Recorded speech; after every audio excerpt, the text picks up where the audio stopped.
Okay, so what we're going to do now, we're going to move in, obviously, to the development class, and specifically we're going to focus in on mixed-use development.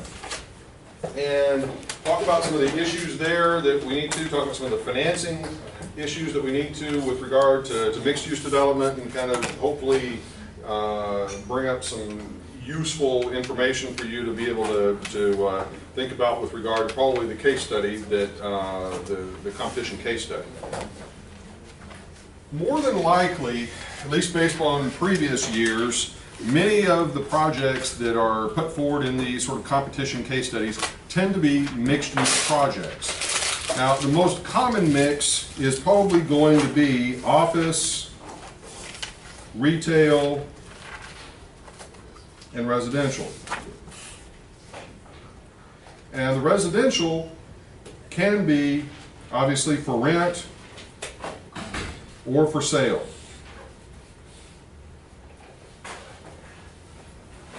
Here are some of the things that you need to kind of begin to sort of think about.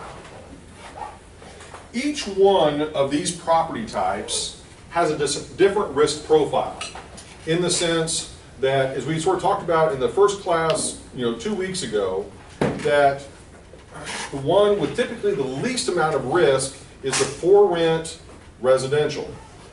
And as such, the cost of capital in terms of getting loans for that type of property are probably going to be the easiest, and they're probably going to be the cheapest. Now, contrasting that obviously with retail and office, where the rental rates are going to probably be higher on those two uses than they are for the residential as a general rule. But the risk is also there as well, from the standpoint of the difficulty of always keeping the space occupied, finding high quality tenants that are going to obviously be able to stay in there for the duration of their leases, and ultimately provide the cash flow that's stabilized for the property. That's going to be a little bit of a challenge. Now, this is the biggest problem that you face with mixed-use development. If we make the assumption that, let's say, office throws off the highest rents, and we'll just throw down some numbers here just to kind of give an illustration of what I'm talking about. Let's say that office is throwing off $35 a square foot, retail is throwing off $30 a square foot, and residential is throwing off $25 a square foot in rent, okay, over the course of a year. Then the first thing that pretty much everybody jumps to is what? Why would we build any retail? Why would we build any residential? Why would we not just build an office tower if it's going to give us the highest rent and potentially the highest overall rate of return? Well, what's your answer to that? Are those rents assuming that it's a one combined mixed-use development? Yeah, it doesn't have to be, but I mean, if we had a piece of land, is my, like literally a vacant lot right over here across the street from us, and we have, theoretically, we've got the zoning approvals to be able to do any one of those three, or a mixture combination of those three, then, how do we go about kind of thinking through, some of those sorts of issues? Because, as I said, the first natural reaction is to say, let's go to the office and just build another office tower there, because that's what's going to potentially give us the highest overall rate of return. Tyler? Well, what's the vacancy rates? What are the... Okay, so we have to begin to factor in, well, the average vacancy rates for office and retail and residential, and to see if that brings down or puts them in more of a parity with each other across the board. So that would be one thing potentially to do. What else? Well, office is usually most expensive out of the three to build. There we go. Now you're starting to think what you need to think is the cost of construction plays a role in this. Okay, that as a general rule, office is probably going to be the most expensive to construct. Okay, residential is probably going to be the cheapest to construct. Okay, so once you then begin to sort of factor that in, then what are you sort of left with? You're left, to a certain extent, the big difference might actually, in other words, after you take into consideration the relationship between the construction cost, the rental rates and all that, all three of those uses might actually come up to be relatively the same overall return to you as the developer investor. Not always, but sometimes it is the case, and so then you begin to have to kind of make choices. But part of it is, is going to be driven off of what? What you can do there legally, because a lot of times what will happen is you'll have a local government that will say, we don't want any more office space. What we want are street-side cafes with residential. And you say, well, why do they want that? Well, they want some sort of street presence. They want to create some sort of an environment, within their city that, expresses who they are, all of those sorts of things. And it may not fit at all with what the developer ultimately sees the market wanting them to do, okay? And so you have to, in many cases, sort of look, is there really a big disparity between the rental rates for each individual use relative to the construction cost? Because if we sort of said, we kind of pair this information super simplistically for a moment, and we kind of say, well, office is going to cost us, let's say, $300 per square foot to build. Retail might be $250, and residential might be $200. And we sort of begin to look at the relationships between those two. What sort of story does that potentially begin to kind of tell us? If we kind of make the rough assumption of this $35 a square foot, if we can kind of think about that as effectively the kind of a net operating income number, let's say, all right, relative to this per square foot. So in other words, what we're kind of saying is, go back to Irv here for a second. So for the office, we have $35 a square foot as our income. We have a value per square foot of $300. That would equate to an 11.6% rate of return. Does that make sense? Okay, we do the same thing for the retail. 30 divided by 250 gives us 12%. And then finally the residential, 25 divided by 200 gives us 12.5%. Okay, so now we get really almost the opposite sort of direction off of what we potentially should do. Now it begins to look like, based upon this, residential is the way to go because we're going to get the highest overall rate of return for our investment. Does that make sense? Yeah. These are the sort of fundamental sort of calculations. You're going to complicate it all up in a lot of cases, but fundamentally, this is what you start with. You start with looking at what are those sort of relationships between the income it's going to throw off and then ultimately what its cost of construction is going to be.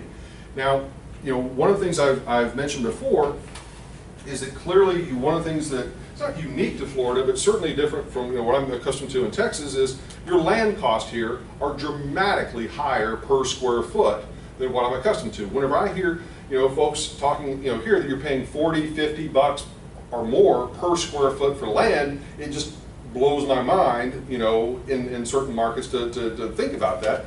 When I think about in Texas that you may be able to get it for $5 or $6 a square foot. It's just a whole different, sort of mindset. But what does that do? What that translates into is you've got to get higher rents than what we've got to get in Texas for basically the same exact property, assuming our construction costs are the same. Right. Does that make sense? Mm-hmm.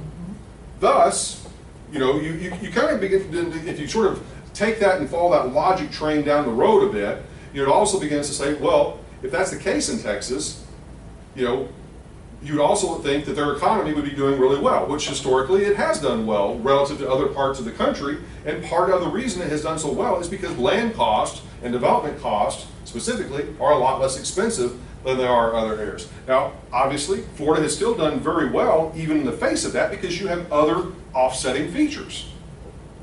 It's an incredible climate, you know, obviously great place to live. You've got access to all sorts of things in the Caribbean, South and Central America. It's a sort of market that focuses, on things that obviously, a market like Texas simply doesn't. So my point is that you have to sort of take a look at, what these relationships are, because they're not necessarily going to hold up in every market. That you could look at another market elsewhere in the country and it's going to be completely flipped. That it could very well be that the residential is going to be giving off a dramatically higher rate of return than potentially other uses, or the other ones are going to be able to perform very differently as well. So this is where you begin. Okay, now another aspect to this is on the financing side. You have different lenders that typically are going to focus their energy on each individual property type. And they're going to sort of say that they are only going to finance this type of property or this type of property or this type of property, and very seldom do you find lenders that want to package everything all together. That you're normally going to have to either condominiumize or figure out a way to separate out the title for each use within the property. Okay, and that's going to be, I think, a critically important point. As a matter of fact, yesterday I was meeting with some developers up in Tampa where they were talking about one of the big problems they face with mixed-use properties is that even on the tax rolls, that apparently in Florida, on the tax rolls, they can only designate one property, one use for a physical piece of land. In other words, they can't stratify it by level. And so that poses some real issues in terms of not only the financing, but also in terms of some of the legal issues of being able to foreclose on one and not necessarily another. Okay? So those are a couple of other things to potentially keep in the back of your mind. All right, now,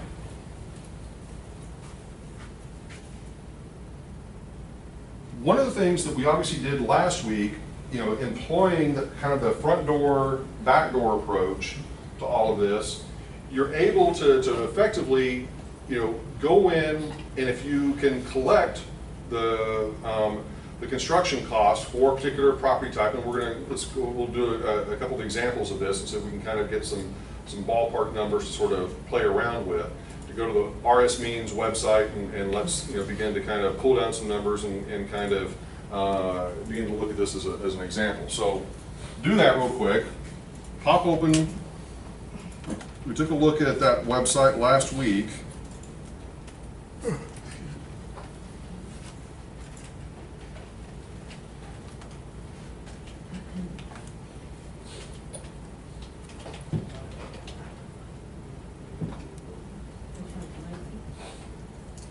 I think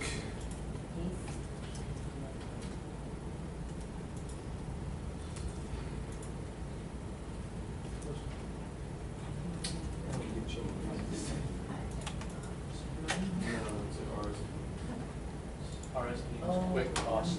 quick cost, that's what it is.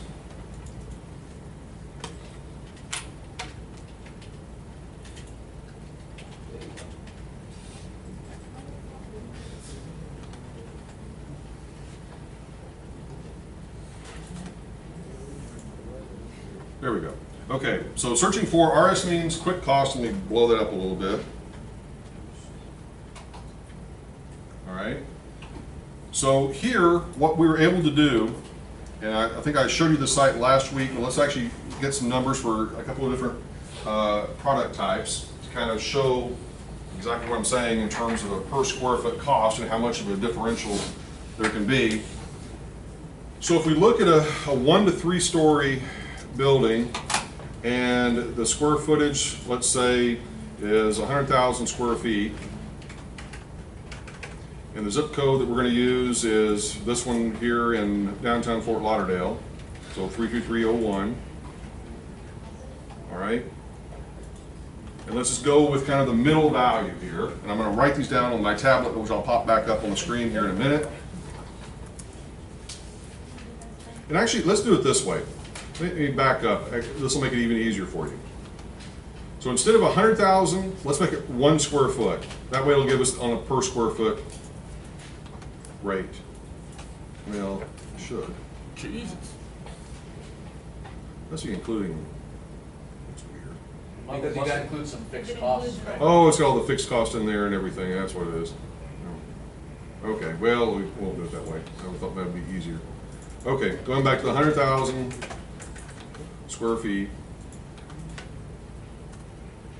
Okay, so for apartments, 1 to 3 stories, the median value is the one we'll use just for simplicity's sake. So 12,234,000, and then, as I said, 100,000 square feet. All right. Now let's change that use to effectively office space. So office, let's say 2 to 4 story.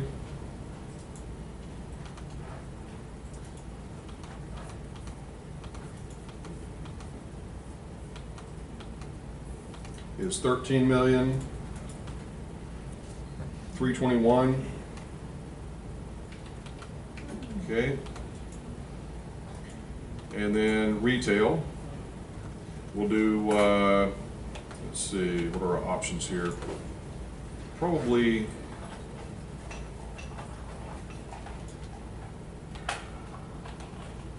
let's just do retail store. And this is probably freestanding, so we probably do need to make it a 3-story.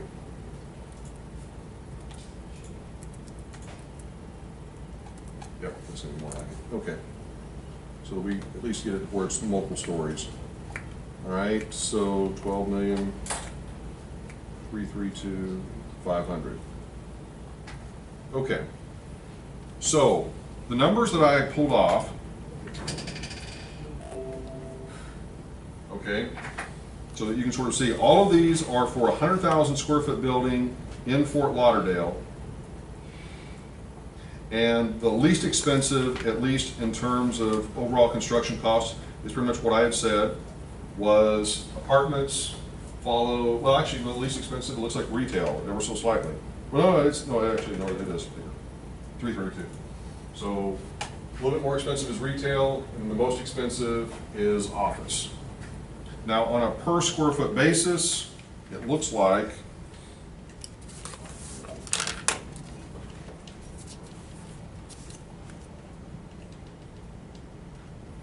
they're saying $122 a square foot, basically $133.21 a square foot,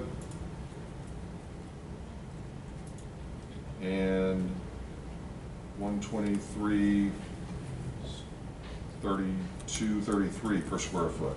Now, the one thing to take note of is that these values do not include what?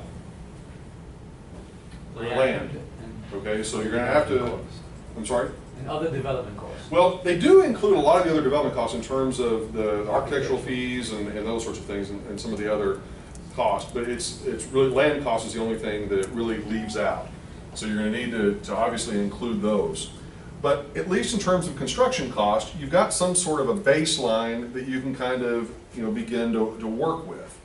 And, if you sort of think about this, and you just, on a very basic level, we kind of go back to Irv here for a second to understand this relationship. So what we're saying is the value here per square foot is the $122.34, but we've got to add in land costs to get our total value. So the improvements are $122.34, and we say we add in another 30 or 40 bucks a square foot for land. So 40 bucks a square foot would put us at $162.34. And then for this particular product type, since this is apartments, probably going to have a relatively low rate of return of, let's say, maybe 5%. So what would that mean?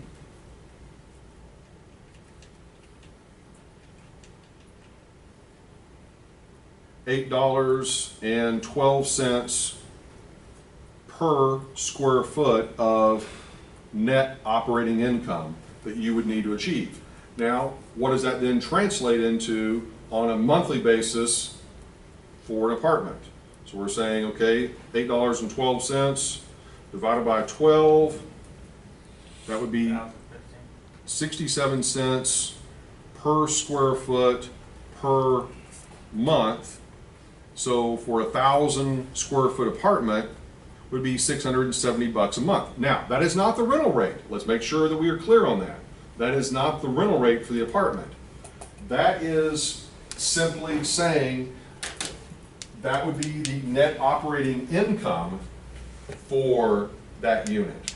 Okay, what do we have that goes above that? We have, in working backwards, we would have operating expenses, we would have vacancies and collection losses, and other income. But the big one is going to be the operating expense piece. So for an apartment complex, you're probably going to have probably 30 to 40% above and beyond this just for operating expenses. Does that make sense? Yeah. So what you could do is you could simply say, all right, let's take that $670 of net operating income and we can multiply it by, let's say, 1.3, which would be the operating expenses.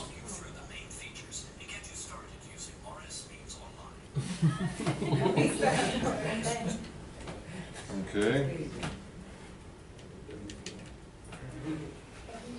So $871 then potentially would get you up to effective gross income, and then once again operating expenses. So by the time it's all said and done, it may kick you up to where your actual rental rate for that apartment in order to break even would be something north of $1 a square foot.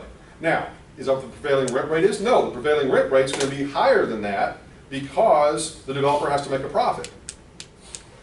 Make sense? So the developer may be able, assuming they're able to get those construction costs, assuming they're able to get those land costs, the developer may be charging $1.30, maybe $1.40 for the rental rate per square foot per month. But then from that, obviously subtracting out all of the operating expenses and so forth, this begins to sort of give us some sort of a picture for whether or not this is, you know, kind of a realistic projection for this particular property type. Would you say you have to add on to that afterwards, 871? Vacancy? You're gonna, well, we've added on the operating expenses, but you're also gonna have to sort of take into account specifically other income, which would obviously inflate that number, and you're gonna have to consider that that is still a break-even number. That's not the number that is going to be for them to achieve a certain profit level. Okay, we're working backwards, but you know, the point being is if we look out there and we say that the average rental rate for the area is, you know, roughly $1,600 a month for a 1,000 square foot apartment, then ultimately what we're saying is the developers, you know, going to potentially have $500 a square foot potentially as profit. You don't sort of factor in like a vacancy and collection loss when you're working backwards like this? No, you would, it would only be lower. Okay. So what we would do is just try to, all right.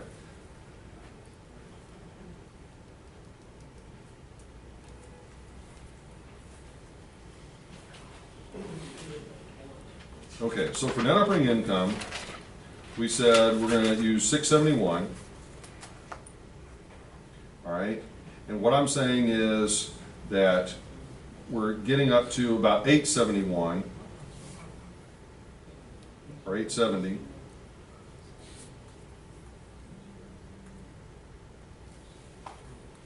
So roughly a couple $100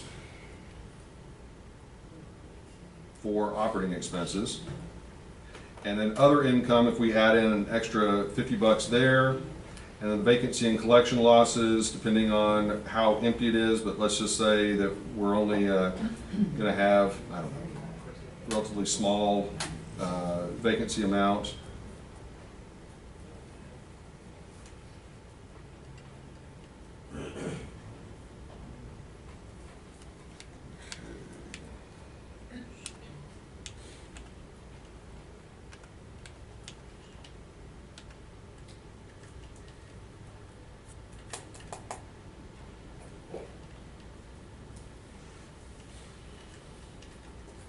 Okay, so like $895 is what we're gonna have for potential gross income. But that, what we've gotta do is then say, that is effectively our break even for that particular property type at that construction cost. If the market rental rate, however, is, let's say, $1,500, and the vacancy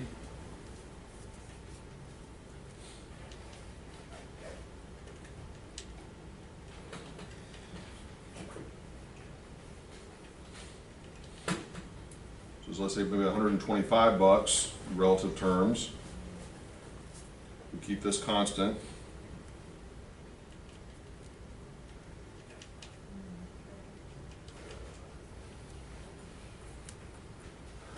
And then 30%. Was the 30% a number we just decided on? Yeah, no, I just pulled that out of the air as just a, potentially the vacancy rate, or the, not the the operating expenses.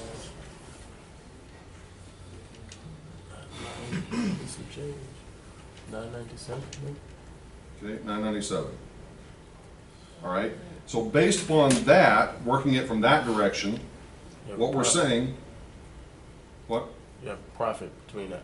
Right, the profit effectively would be the difference between these two.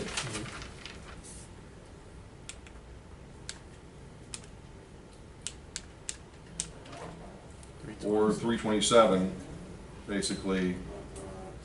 And that's for a 1,000 square foot apartment. Right. Now, once again, I don't know how realistic those numbers are. They're probably not completely realistic because we didn't take into account every little factor. But that's the kind of thing that you would want to do for each of the property types to kind of get a sense for which one is going to deliver you the highest per square foot profitability. Does that make sense? Okay, Dustin. So if you were looking at the site and it was, allowed to do a mixed use next door, would your first step be then to just find, do a quick, find out what the rental rates are for each category? Yes. And then work it backwards or Yes. forwards from Yes. this, and then say, okay, that would be more like your highest and best use Yes. analysis. That's exactly what you're doing. That's precisely what you're doing. Is that you're trying to lock in on what, first of all, realizing that you've got a lot of operational constraints depending on just the configuration of the space, that you, as a general rule, you're probably not going to put residential on the first floor. Doesn't probably make sense in most instances. However, it might make sense to do that maybe if you're backed up to the water. Okay? But barring that, you're probably going to have retail and office on the first floor. But then the second floor, chances are you're not going to have any retail at all. It's probably going to be exclusively office, or that's where you're going to begin the residential. So the normal project is going to be ground level retail, next few floors probably office, and then the next, the top floors residential.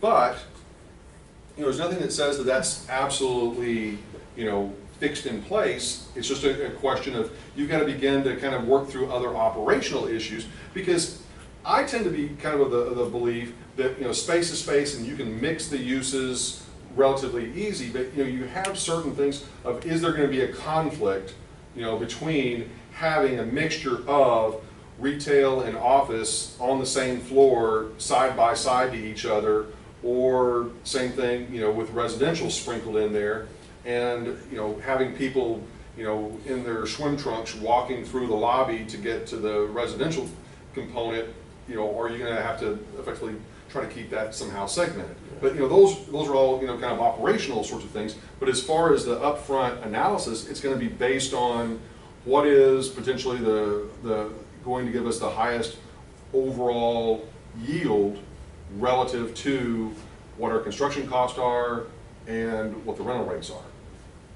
So, For hotels, you add up is suppose you want to consider hospitality within your mixed use. It would be the same sort of thing. There, the metric is going to be based on room nights, average daily rates. Okay, well, ADRs. And your vacancy also, and Same sort of thing, yeah. That it's going to be based, that with the hotels, you're going to be looking at what is the average daily rate and then sort of figuring out what vacancy that you're going to have from that, and then ultimately, you know, what are going to be your receipts that you're going to be able to keep. But, you know, part of what you've got to do is also keep separate the room rental revenue from all of the other ancillary services, like effectively the restaurant space or bars or whatever other things. retail. Yeah, you want to try to keep that completely separate and divorced from the actual revenue being generated off of the individual rooms. Okay? so that would be considered so when you do your analysis, you're just looking strictly at the real estate Yes. return, not the I mean, even though a hotel is Could you add that as operational, other but it's income? like, It would be it's a bar, technically it's- other income. Right. That would be under other income? Yes. But when you're doing it on like a square foot basis, if you have like the lobby and the lobby incorporates retail and the restaurant into it, how do you? You've got to segment it out literally on a per square foot basis. You've got to come up with a calculation that shows what are the number of square feet that you are allocating to each use, what is the revenue being generated off of each use, and ultimately, even though it's difficult, you've got to try to parse that out to see, you know, if it makes sense for one use or another to be the dominant use in a But would space. the lobby and the rooms would go into one use and then the rest of it would go into their separate, like where does the lobby Right. fit into it? 'Cause it's No, not the lobby would be considered to be common area space that ultimately you would still theoretically have to pay, you'd have to base the room revenue and allocate it proportionally over that common area space. And then is there like a formula, like how many rooms there are should generate this much in ancillary revenue at the bar, or like? You can probably get that, I think was it Smith reports or that, I mean, as far as like online sources, you're just gonna have to basically Google that. But, because you're not gonna be able to use technically any sort of proprietary But kind they'll of have reports. something like a metric to use for how many rooms there are. And if you had a restaurant and a hotel or a bar, you should be generating, I don't know, X amount per room, or?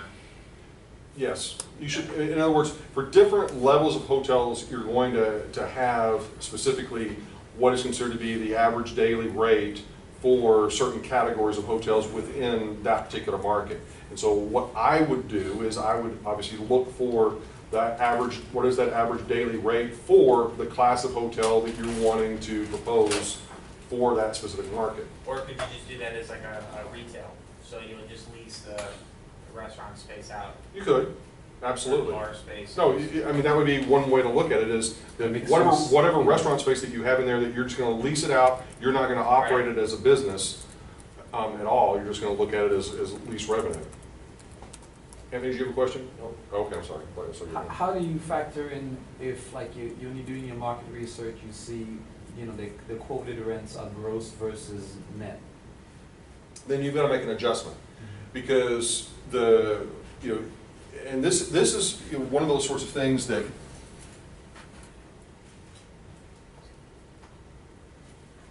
in thinking about gross versus net rents, there is a lot of inconsistencies as to how this information sometimes is advertised, that you have one property that may, office property that may advertise their office space in gross rent.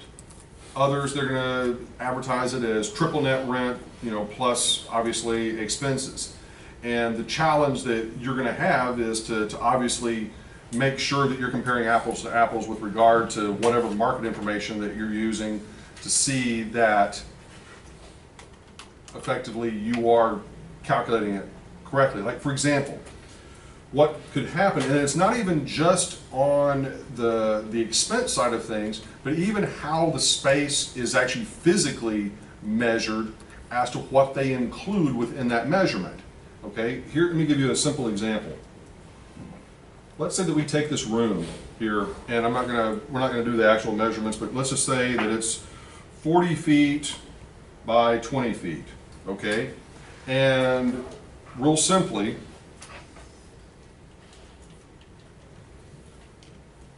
on that simple calculation, it's 800 square feet, okay? Well, it's obviously probably a little bit different size, but anyway, 800 square feet would be the size. Now, how are we going about measuring that?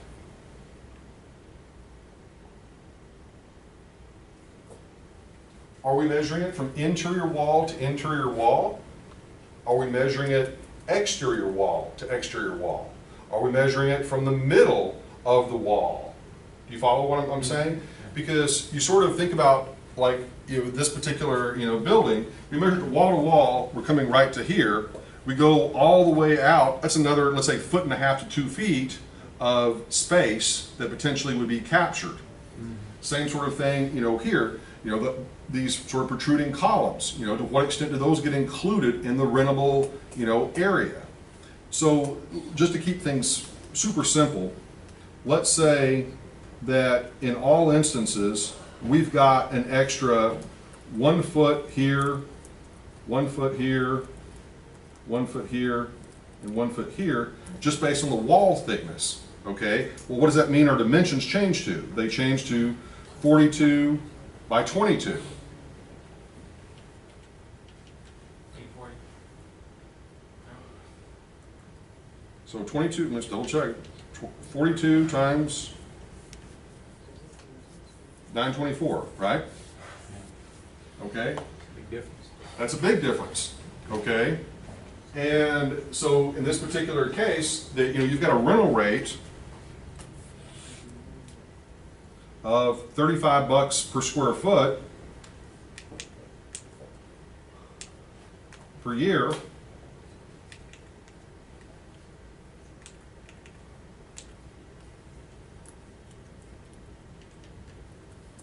$32,340 versus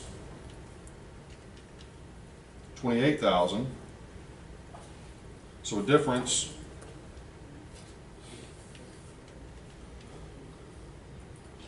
$4,340 in potential rental income off of that space. Just off of how you go about measuring the space and how that information is potentially being reported out there in the marketplace. So it's not only the situation of are they quoting it in based upon a gross lease of you potentially as the tenant paying a one fixed price for everything, all inclusive, versus the triple net with common area maintenance charges and other fees and that sort of thing. But you also have this potential issue of how the space is actually measured. Now, some of the professional associations like BOMA and others have tried to kind of standardize some of this information to the point of where you hope that you're getting reasonably accurate reflections of what the markets are. But in some cases, you have individual property owners that whenever they choose to rent out a space, they're quoting it as if it's 924 square feet versus what it really is, which is maybe 800 square feet of actual usable space. So, Anthony, what are your thoughts on this? Because obviously you're dealing with retail space and you all obviously have to do calculations. I mean, how do you guys typically sort of come down on that? As far as come up with our Right. price? Or, well, come up on the actual measurement of the space. You measure it from interior wall to interior wall? I Or? don't even deal with that, that's a construction department. Gotcha, okay. Don't some also include the common areas as well? And that's another aspect, that what may be the case is that rental rate that you get charged is not only going to charge you for you know, this number, but then also to what extent it includes a certain dollar amount or certain percentage calculation upon the amount of the common area space that may be associated with that particular property. That you've got a lobby that you then allocate proportionally based on square footage to all of the tenants within the property. Have you seen a trend in South Florida's market, which one they're using? Seems like they use the 924, you know. Well, I think a lot of property owners, you know, do, and it's, you know, as to what specific, I honestly, I don't know. I mean, generally speaking for South Florida, I mean, in Texas it was mixed. I mean, there were property owners that, you know, I would argue the more sophisticated property owners and so forth tended, believe it or not, to use the lower number because they figured they had more sophisticated tenants that were actually going to figure that out and call them on it. Whereas the less sophisticated players and the smaller players in the market with less sophisticated tenants would probably tend to go with this number, but then try to offset it a little bit with maybe a slightly lower rental rate, but still look somehow favorable. If I had to sort of kind of a broad sweeping generalization about it. In other words, there's no way of knowing. With absolute certainty, other than measuring the space yourself. We have to assume, you know, when we're doing financial, we have to assume either or on our. So to what extent you have information, you just have to make whatever assumptions that you can make about that particular space. And if you're seeing like, you know, the actual like the quoting net rents, do you just adjust for that in your operating expenses and bring that down? Yep. Yes. That's what we do. And what about when you've seen at quoted rates, you know, you get, you know, a lot higher rate for an 800 versus 10,000 square feet on office? That you would have, okay, one more time? Your rate, let's say at 800, you're paying 35, but if you take 10,000 square feet, you're only paying, you know, 20. And that is a judgment call that each individual property manager or property owner is going to make as to what that discount, if there's going to even be a discount, is going to be.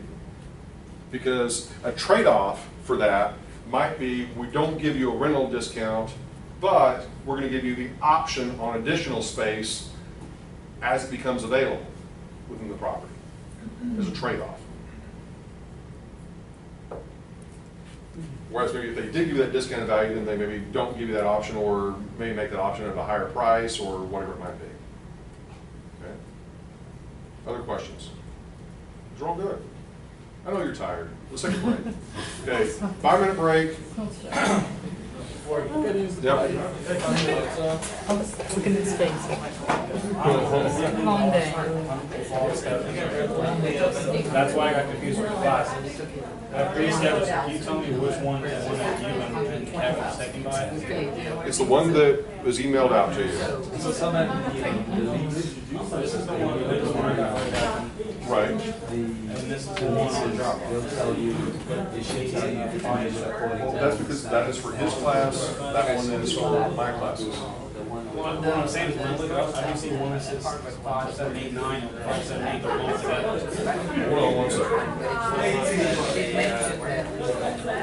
Any of the spreadsheet stuff that we're going to look for this.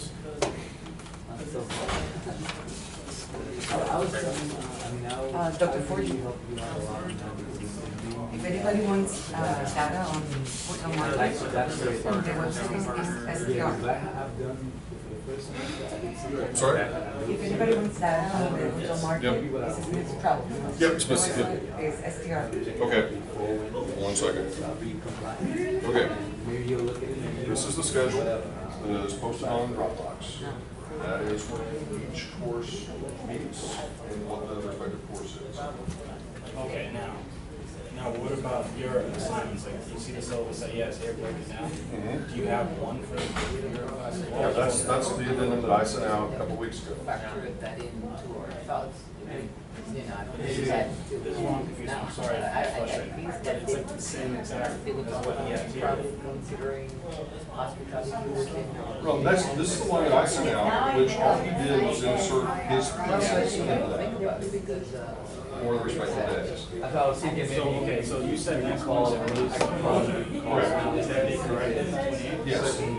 Because because I know they're doing that type of development now. Yeah, so what are it's the metrics that this they- Wednesday, so he's releasing it that day. Correct, correct. Okay. Okay, so essentially it's the same thing? That's why I was confused, I thought the financial one was either, because when I was looking at the syllabus, I saw one. I thought each of you had your own different assignments, I didn't know it was all together. No, it's okay.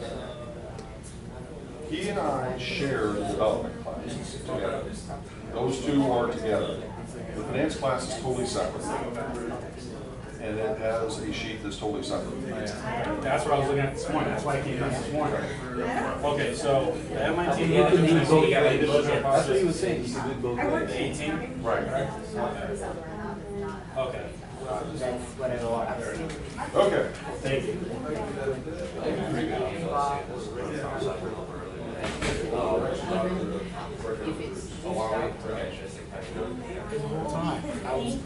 I was looking at the wrong schedule.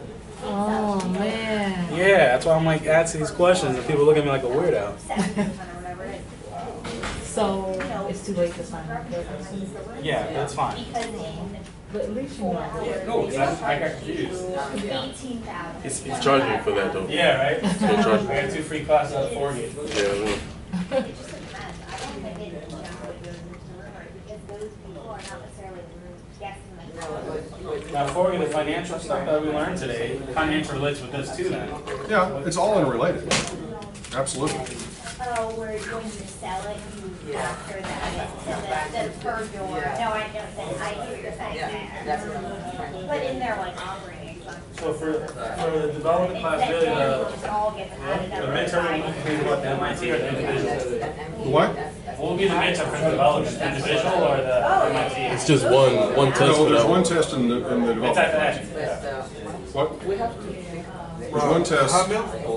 Look at the schedule, it's all on there. Cause I'm a Jew. Cause I'm a Jew. Right on. Yeah, on the 28th. Are you gonna go to that big one? Okay. I'm running out of juice. I don't think I bought my. I know, but No, I know. Yeah.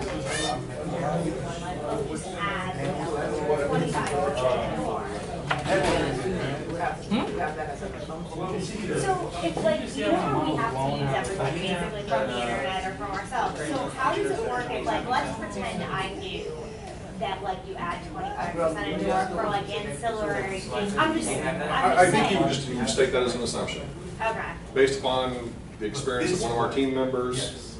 okay. You could just use that for all the stuff that you steal from paid I mean, they sources. can't deny you the knowledge you have. Yeah, they're like, you can't ask anyone else, but I mean, it's just the same as like, what if we had someone who worked, you know what I mean, Right. on our team? So it's like an iffy, Right.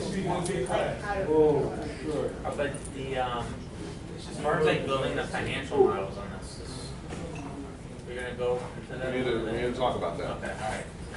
Okay, go ahead and break into your groups for the case study. We need to kind of talk a little bit about what we're going to do in terms of timeline and get everybody sort of on the same page.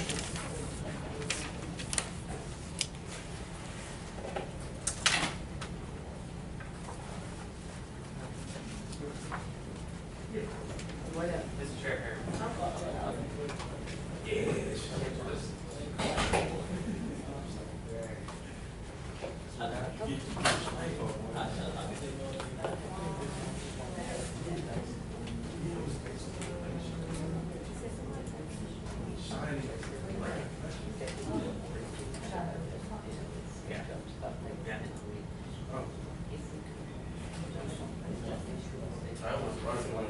Pretty pink book over here.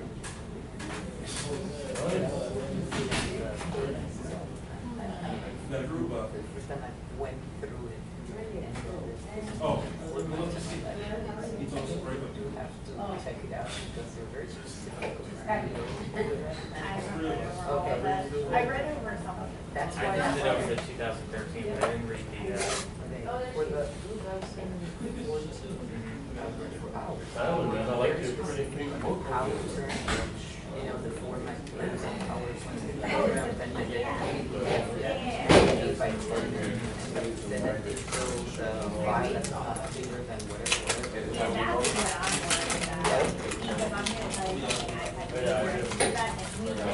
to break the door. Good? Good?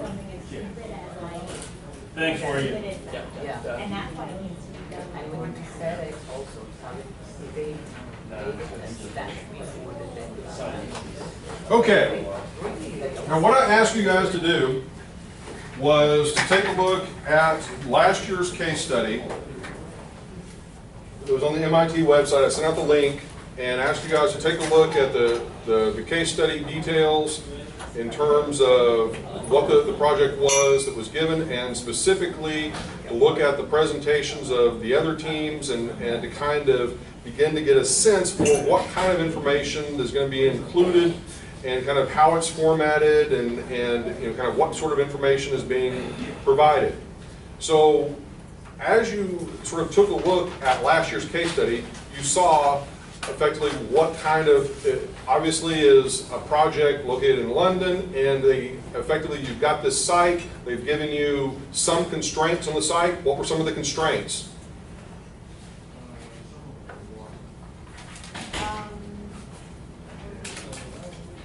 What did they tell you about the property in terms of? Oh, that they have to, the ITV has to be out for 3 years or something. Okay, all right. What else? Any other sort of constraints?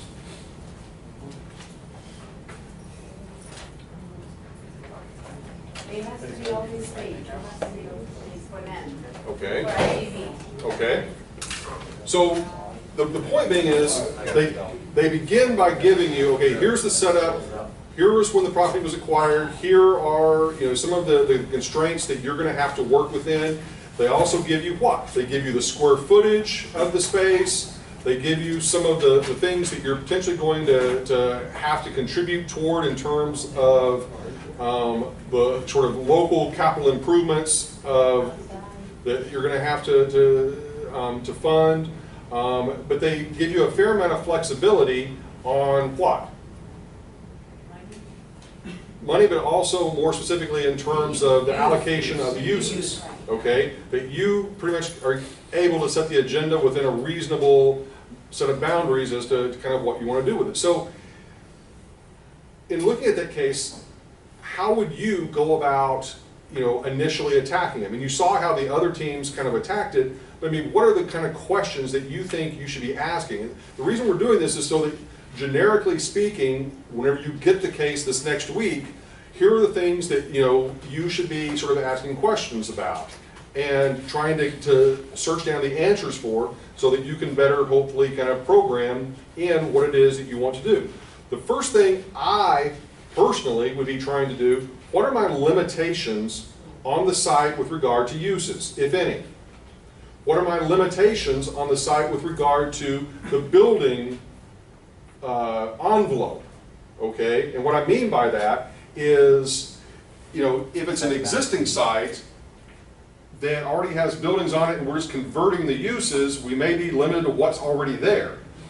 Versus if it is potentially a greenfield site or an empty site, what are our local government regulations going to limit us to with regard to height, with regard to bulk, site coverage, setback requirements, those sorts of things, so that you ultimately end up with, and you don't have to get uber specific with this, but you get some sort of a set of boundaries with regard to the building envelope. And what I mean by that is the amount of square footage that you can put within that envelope. Does that make sense? Yeah. Because what you might find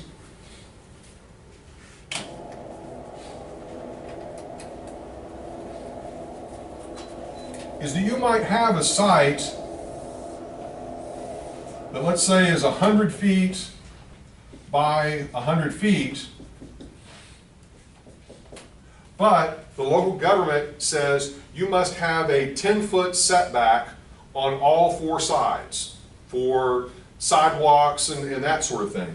So potentially you've got to go in 10 feet on all four sides. So that you end up with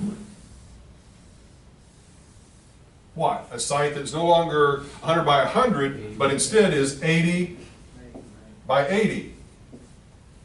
Okay, does that make sense, everybody? Yeah. Okay, so you can't build, obviously, on this perimeter space. So it's already constrained you and what you can do.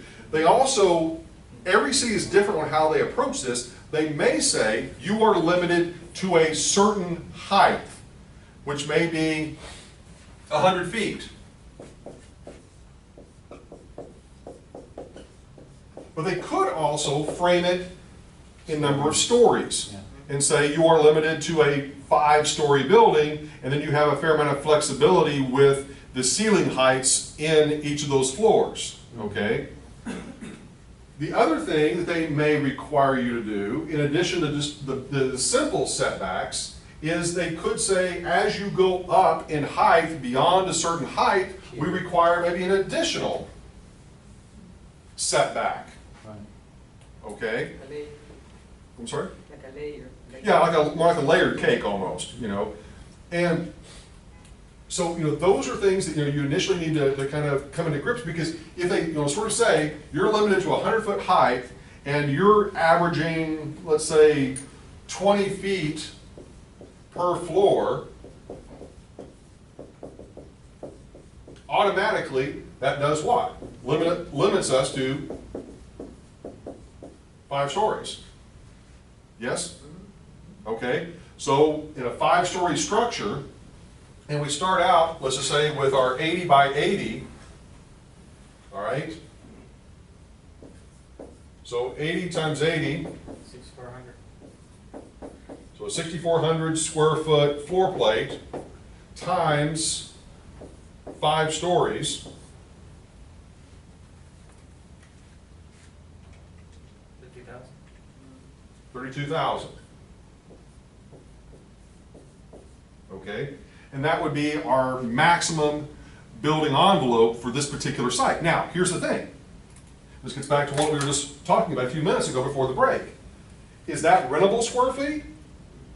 No, that's everything. That's our lobbies, that's our elevators, that's the hallways, that's the restrooms, that's everything.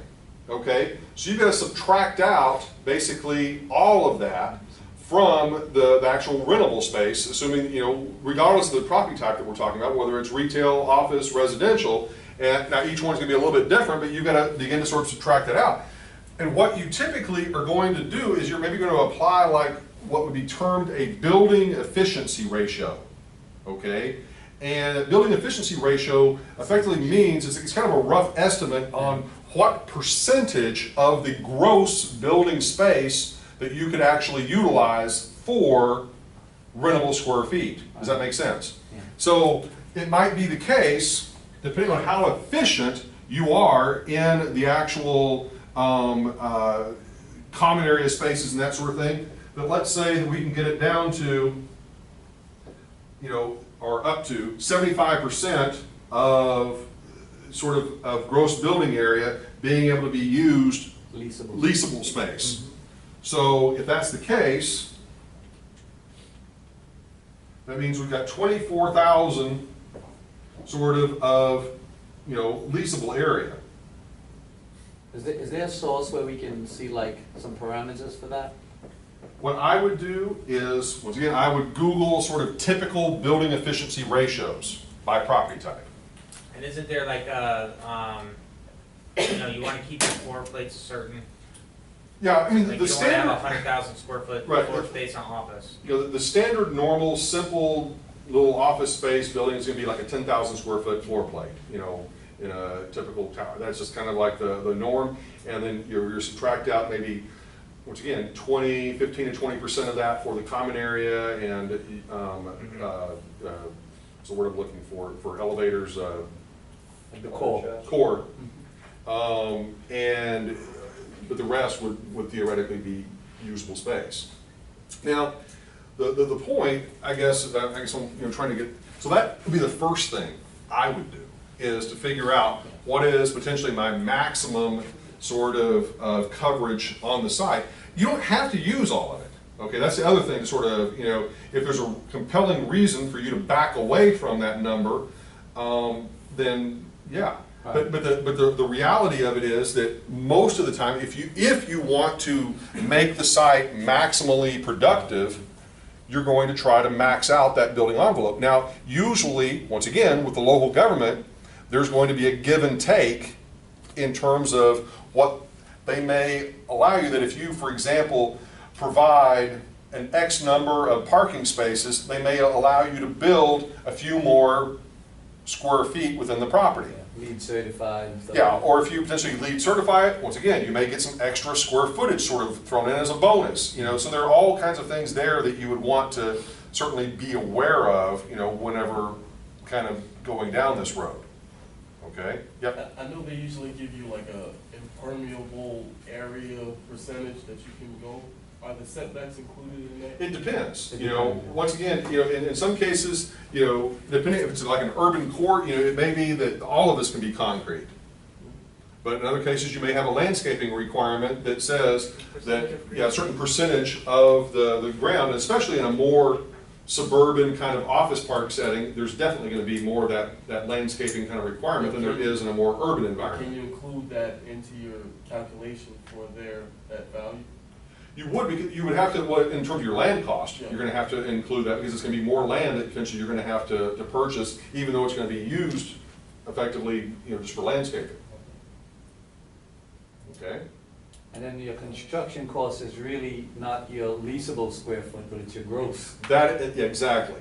And so that's one of the reasons why, you know, sort of talking about that is that you got to build this stuff, even whether or not it's actually being used or not, so that invariably your construction costs are going to be based off of the gross square footage of the building as opposed to the net. So that's another thing that you're definitely going to want to consider, is that relationship there.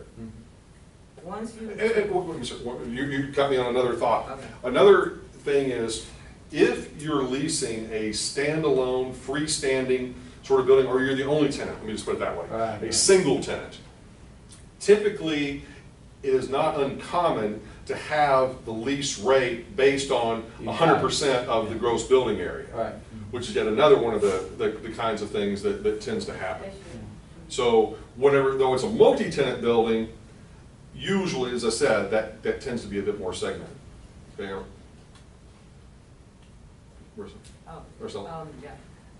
Once you have, you know, your green space figured out, that your maximum allowable, the factor for you to determine where to go, other than market analysis, suppose the risks are the same, or they're very close. What step can you take to make a surrounding, like I don't know, like a circle around the area to see what would what makes sense? Yeah. Yeah, no, I mean, so in terms of determining the uses, a lot of it's going to be very subjective, because you're going to sort of say, okay, this particular property, where does it sit relative to all of these different features that sort of surround it? You know, in other words, if there's all these wonderful, let's say, cultural things that are in immediate proximity, like with the London site, there were tons of like cultural things. In my mind, you want to waste all of that on office users.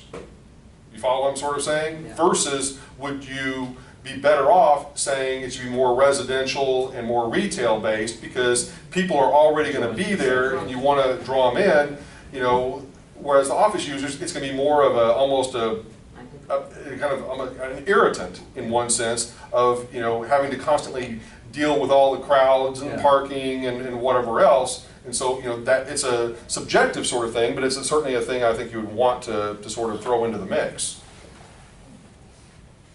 Okay. What else do you think I mean, in terms of the thought process of all of this, what else do you think what kind of information do you think you'd want to be collecting? Local competition. Okay, absolutely. You want, for each one of the uses that potentially you're proposing, you probably want to map out, in at least within relative close proximity, where they are and potentially the baseline characteristics of just simply maybe what their rental rates and occupancy rates are. You know, you don't want to get too terribly deep into that, but enough to where that at least you can kind of get some sort of at least a visual image and of who those competitors are, maybe the top 4 or 5 in each one of the categories of uses, and where they are relative to you.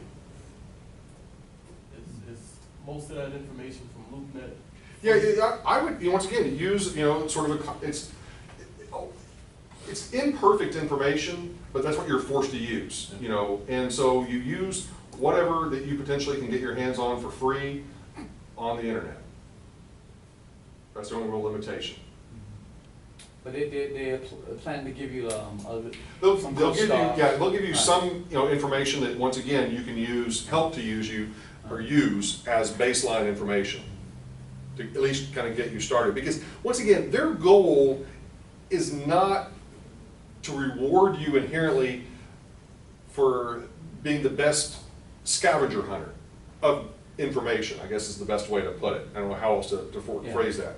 Their, I think, reward is based more on, all right, can you identify what the unique issues are to this particular site, what the unique challenges are to this particular site, what types of uses are going to be the most appropriate for this site, what are going to be potentially the revenue streams associated with each of those uses, what sort of return will those uses throw off for this particular site, and ultimately package that in a way that explains that vision. I mean, sometimes, we do get hung up on, some of those sort of details. I'm not saying that we don't want to have as accurate of numbers as we possibly can, but, sometimes you really just have to make an educated guess about what those costs are and just simply state, this is what we're basing it on, this is one of our assumptions. Yeah. And, they may sit back there and laugh and say, hey, well, that's totally unrealistic as a construction cost or a land cost, but that's what we found. If everything else in the presentation is solid, hopefully you'd still be okay in that respect. Because to me, it's ideal if you can get the most accurate rental information, the most accurate construction cost information, but most of that, there's a fair amount of wiggle room of if, for example, you say that the land cost should be $40 a square foot, but yet you use $5 a square foot, chances are that's not going to be overly seen as being accurate, because it's just like, where the heck are you coming up with that number? Makes sense? It's a model that will make money at the end of the day. Yeah, and there's also a component to this that, and this is an extremely important point to make, development feasibility is not inherent. In other words, your goal is not really to make the project, to force the project to be successful. Your project, it's meant for you to accurately, hopefully unbiased sort of perspective of, potentially trying to put your best foot forward, but don't force it in a situation where you're artificially, I guess is what I'm trying to get at, artificially inflating rental rates, artificially deflating construction cost in order to try to make it fit to give you, some sort of a pre-described rate of return. And that sounds very basic, but you would be surprised at how often that sort of thing, because most lenders, whenever they get a development package, the very first thing they do is they give it what they call a haircut. They sort of go in and say, well, the developer is overestimating effectively what the rental rates are, they're totally underestimating what the vacancies are, totally underestimating the occupancy or the operating expenses, and this net operating income number as a result is 20% higher than really what it probably would be in reality. And so your goal, in my opinion, should be to put the information out there as accurately as you possibly can. But in a normal development situation, you would do all the financial, and if it didn't make sense, you wouldn't do the project. Whereas in this case, we have to come up with something that probably is going to actually make sense on the site. Ideally, yes. But I would argue, and once again, and I'm not saying that I'm absolutely right on this, but I would argue that if you found it didn't make sense, you should say that. Because it might actually, you know, in one sense, it might actually just be a test that they throw out at you. You know, because with all the uncertainty, domestically and globally, that we have, one has to then be into question, are we just going to blindly assume that the markets are going to continue to perform precisely how they're performing now, or should we begin to think about them in a little bit of a different way and to be a bit more proactive in sort of saying that in other words, we investigated putting a predominance of retail on this site, but we began to think maybe that's not such a great idea because the long-term future for retail may not be as strong as what it currently is. Therefore, we are choosing to make this space flexible space. I mean, I think an ideal component that you could put into a mixed-use project is say, why not design the space at the beginning to be flexible, to allow it to be migratory from one use to another within certain boundaries, so that effectively, as market conditions change, you're able to effectively flip the switch and turn, you know, this space from classroom space into office space, or turn it into residential space with some modifications, or, you know, whatever it might be. And I think, to me, that's one of the most, you know, valuable things that you could probably, you know, think about in terms of mixed-use property, is what you could do to potentially transform the space in a way.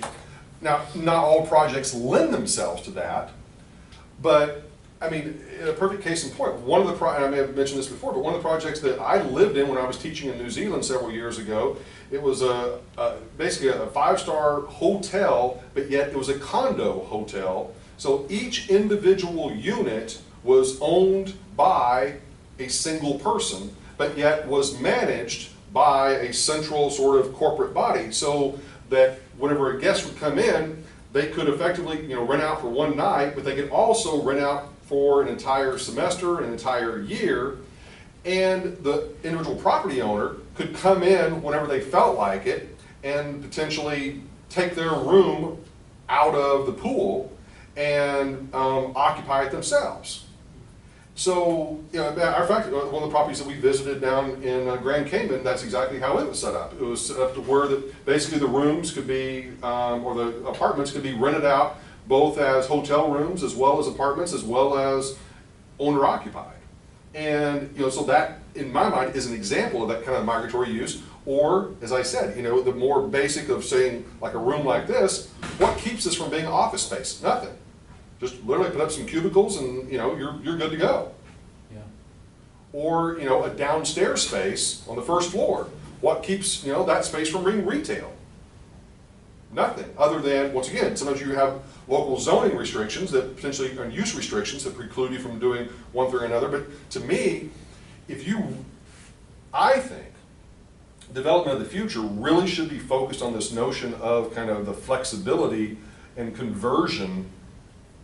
convertibility of the space. Now, granted, you may have to spend a little bit more money up front in terms of the construction cost, but to what extent that could be a solution to the issue of well, the demand. Yeah. I mean, like, for example,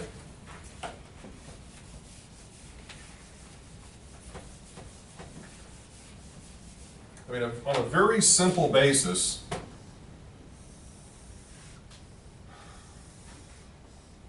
let's say that we had, I'm just going to kind of use this as an example.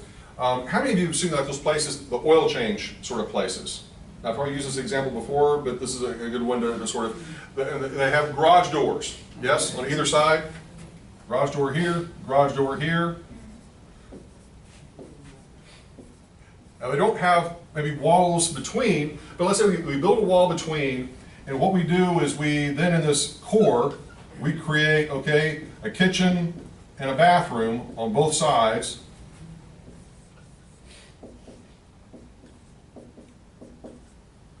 And then we put a nice exterior door here, exterior door This is just one example. I'm not saying this is the ideal, I'm just giving you something to think about.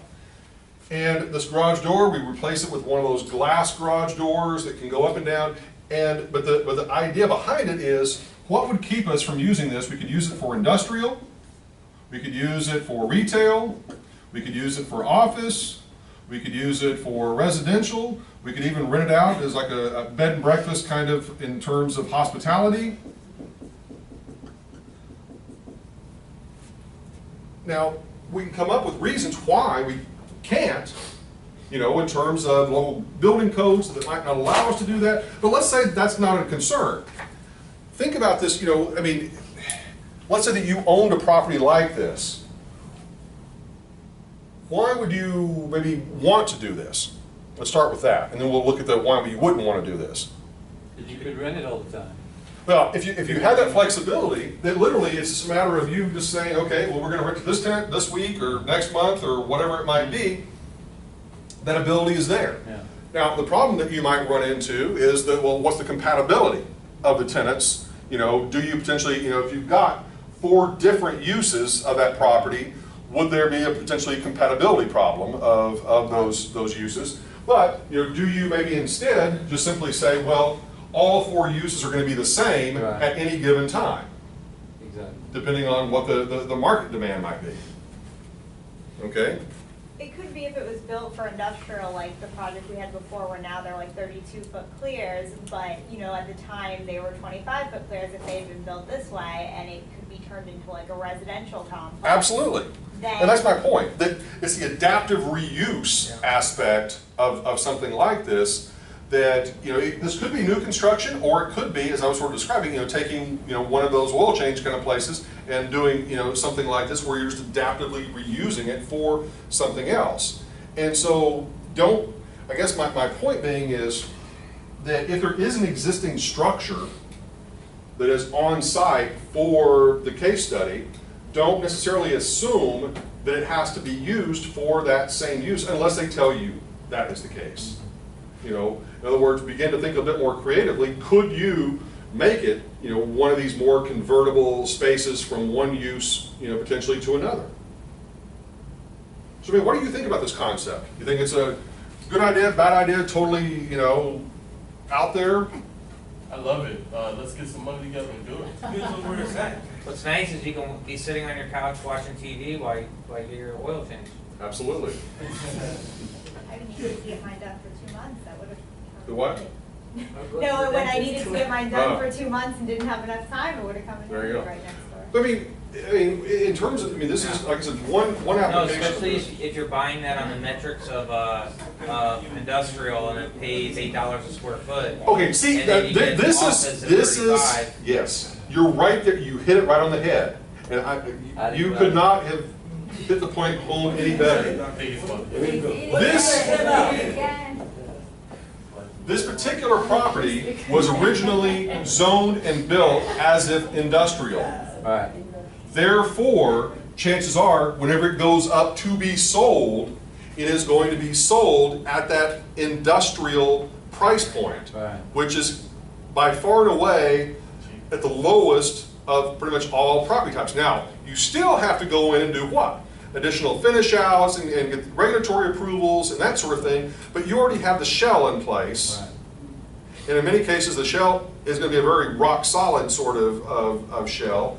And so the point is you're getting a very low acquisition cost per square foot, which will allow you to put in a fairly decent amount. And then ultimately, if you could, you know, get it to where it's office space, which is maybe the highest per square foot cost, then you could make a lot of money pretty quickly.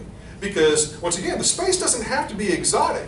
The space can be very raw. You keep it concrete floors, totally exposed, you know, ceilings, you know, all exposed, you know, effectively outlets on the wall, all that sort of stuff. So there's not a lot of quote unquote finish out that really has to be done. It's just a very minimalistic, you know, sort of approach to it. And, you know, to me, and that's also what helps with the convertibility aspect, is the more minimal the finish out is, and don't have as many walls, just kind of keep the number of walls to an absolute minimum, then it allows you to maybe migrate from one use to another with greater ease. Yeah. Okay. Retail on the bottom and a small like living quarters on the top. Yeah, exactly. I mean, it could be a 2-story, 3-story, kind of thing, a townhome-ish. You buy one unit, you live up top, and you come downstairs and work in the morning. Absolutely. Okay, what about some of you guys back there? You guys up here doing all the question asking. What about some of you back in the peanut gallery?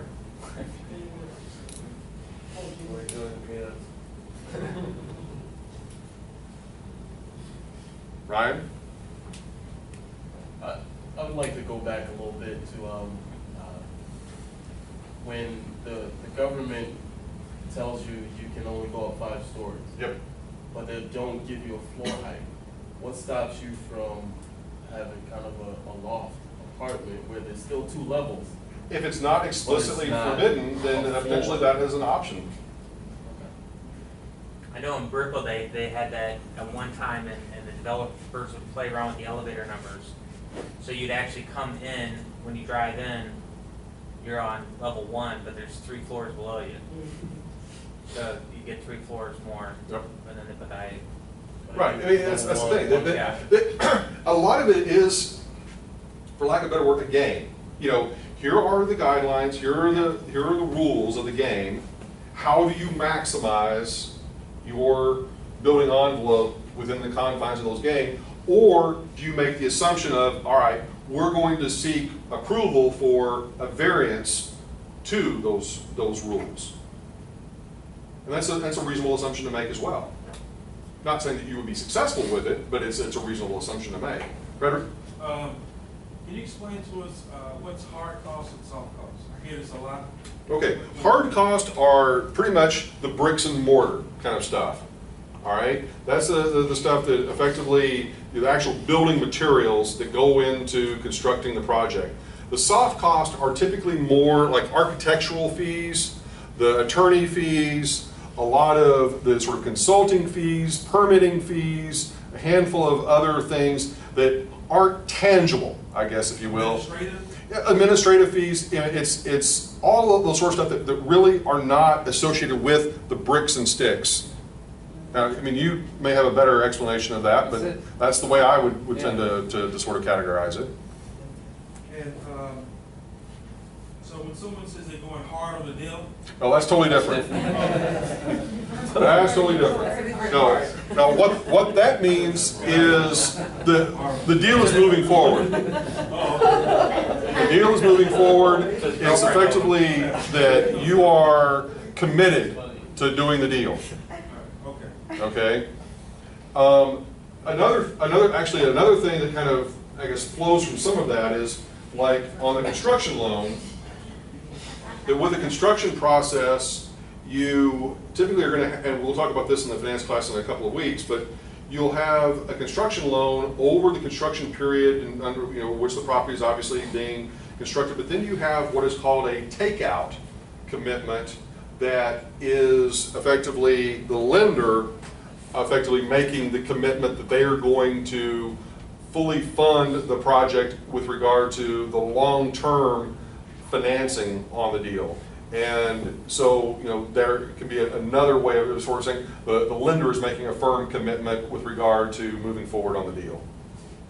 How will that incorporate into the project as far as like construction loan versus, like, do we have to incorporate those rates into it? The way, I can give you just a quick little teaser on the construction loan stuff, that basically, using a permanent marker? the construction loans are typically short-term and in a lot of cases may actually be interest only and are also going to be at typically a higher interest rate than the long-term financing, and part of that is the amount of due diligence or the amount of sort of inspections that the lender may have to undertake during the construction process to ensure the project is being done according to plan and ultimately is going to be completed in a timely manner within budget, that sort of thing. But one of the key differences, and the big difference between the construction loan and the permanent financing is sort of think about the construction loan is it's like a line of credit, okay? And what I mean by that is if you have a project and you know that's going to cost you $100,000 to build it, the lender doesn't just simply give you a check for $100,000 and then say, go forth and build, okay? What they do is they will typically say, all right, your construction budget's $100,000, we're going to effectively give you this line of credit for $100,000, and what you're going to do is every week or every month, you're going to basically go into the lender and you're going to get what's called a draw, and which effectively allows you, based upon the invoices that you've received and the work that has been performed, you will submit that to the lender, and the lender will effectively cut either your suppliers and workers the checks, or will give you the money depending on how much trust and all that sort of thing kind of goes into it, but allow you to then obviously access those funds to do the project and get it built. Once you have effectively exhausted that line of credit, hopefully the property has been built, you know, fully and is ready for occupancy. And once that occurs, then what I was sort of talking about earlier is, and then you have a takeout commitment on the part of a permanent lender, which says we agree to take out the construction lender from this deal and now convert the loan into a permanent loan, which is what we have described in the real estate finance class of a traditional kind of mortgage, if you will. Whereas this one, as I said, has these kind of a little bit unusual characteristics of you know, the interest-only kind of thing, or a higher interest rate, and then kind of being treated like a line of credit. I mean, obviously you two guys, I know we're involved in getting construction loans, so anything you want to add to that, just as a kind of a point of No, distinction? I mean, I would say for the terms of this, let's say the build is 2 years long. How do we break out those? How are we gonna estimate? You know, it's 25% up front, and then like It's based on like. based on percentage of 15 payments, say. I know as far as like building it in Excel, like how would you? Well, some of them like have like, because usually like your it starts off with S a curve, curve, like an right. S curve. But I mean, you know, that's in Argus, you know, so I don't know. Actually, and a fair amount of that is in the real estate development textbook, in terms of kind of the, during the construction period, what kind of percentage or Right. whatever would typically be kind of allocated at what period of time, based upon what work is being done. And we can plug that into Excel? Yeah.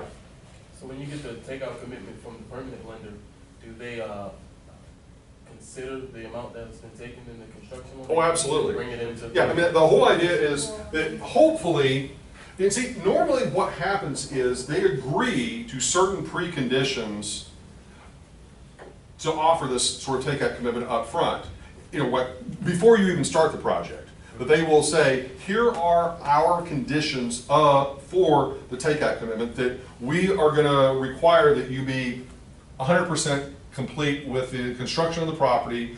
The property is 75% pre-leased and ready for occupancy. If you meet those two conditions, then they will give you the permanent financing at whatever either the prevailing rate is or rate that maybe you have agreed to that's relative to some sort of an index value of like saying, okay, we're going to give you a permanent loan at 2% above prime or whatever it might be. Okay, so does that make sense to answer the question? Yes. Okay, and so, but here's the thing. I don't want to get into too much detail about this, but it's kind of a fascinating thing that a lot of, you know, I mean, this can make or break a developer overnight in the sense of getting that takeout commitment, and that takeout commitment being firm in the sense of there's a good chance if that lender, for whatever reason, has to back out of the deal, that could be absolutely, obviously devastating to the developer, because what's going to happen if they don't have that, if it doesn't occur, in other words, if this, Still no payments. you're still going to be having to make payments effectively on this construction loan at this higher interest rate. And so all of a sudden, your project can go from being a fairly successful project to being completely unsuccessful, because you're potentially going to have to pay this higher rate of interest attributed to the construction lender. And the construction lender is usually going to have some sort of a limitation as to how long they're willing to allow you to even be making those payments to them, because they want to get their money out of the deal as well to move on to the next one. Johnny? Is it possible for it to get two lenders? Yes. Oh, okay. Yeah, and in a lot of cases, it's not necessarily the same lender that is doing the construction loan and it's doing the long-term financing. I mean, most of the time, for most projects, the construction lender is going to be somebody local for smaller projects. You know, not the super massive, you know, construction projects, maybe not so much, but, you know, for the small to mid-sized projects, the local lenders, because they're going to be the ones with effectively the boots on the ground to be able to go in and sort of make sure the project is proceeding, you know, at a reasonable pace, and they're probably going to be more in tune with the local regulatory environment and all those sorts of issues as well. Now, when you purchase the land, would you also have a loan for that, obviously? Not necessarily. Okay, excellent question, because the land, a lot of lenders don't want to lend on land at all. Matter of fact, it's kind of like bad, evil, you know, to even think about lending on the land. So usually what ends up being the case is that you have to almost bring in the land debt-free for a lot of deals. I mean, always exceptions. But in a lot of cases, if the land is brought in effectively debt-free, then that is typically seen as there's your equity contribution, you know, to the project. Okay. Now, what you may do is you may actually not have to own the land yourself. Like, for example, I could own the land free and clear.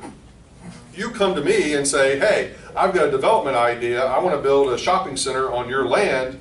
I am willing to partner with you, and we do this deal, we get this thing built, and at the conclusion of it, we sell it, and then at that point, I give you the proceeds based on some sort of predetermined formula. I would assume too, obviously, if you already have pre-signed leases from major tenants, and you walk into the bank store and say, listen, here's your cash flow. That will work as well. Right.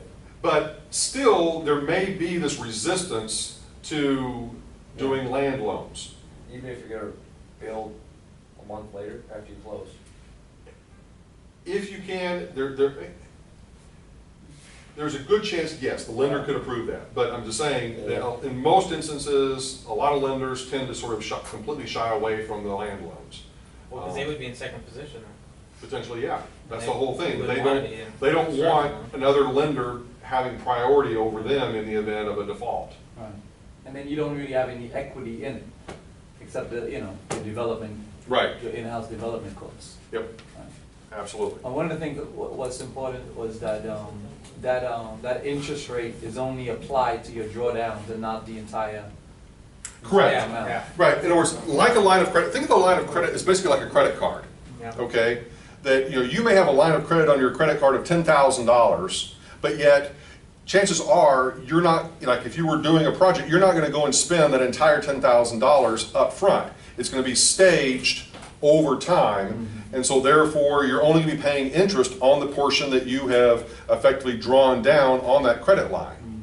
And so thus is the same with the construction loan, as I was saying. You're not going to be paying, you know, the interest on the entire line of credit, only the portion that you're actually accessing at any particular given time. If you're in the building phase of this project and some